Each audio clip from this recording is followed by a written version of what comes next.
आपण पाहत आहात कराड टुडे न्यूज।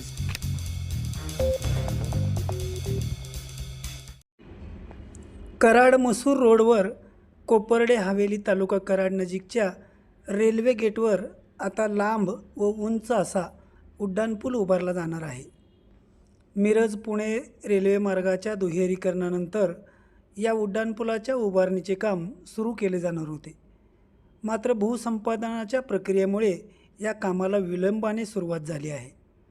सध्या कोपर्डे हवेली बाजूस रस्त्याच्या दोन्ही बाजूला गटर बांधणी सुरू करण्यात आली आहे।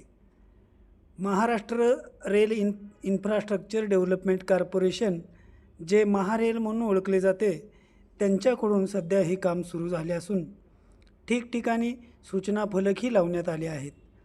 आज रविवार दिनांक 24 मे 2026 रोजी घेतलेले दृश्य आपण पाहू शकता। फाटकमुक्त महाराष्ट्र या उपक्रमाअंतर्गत रेल्वे गेट काढून त्या ठिकाणी पूल बांधले जाणार आहेत, जेणेकरून वाहतूक कोंडी कमी होऊन वेळही वाचणार असून सुरक्षित प्रवास होणार आहे। या उड्डाणपुलाच्या उभारणीच्या पार्श्वभूमीवर रेल्वे गेटच्या दोन्ही बाजूला असणाऱ्या रस्त्याच्या कडेला गटर बांधणीसाठी सध्या गतीने काम सुरू करण्यात आले आहे।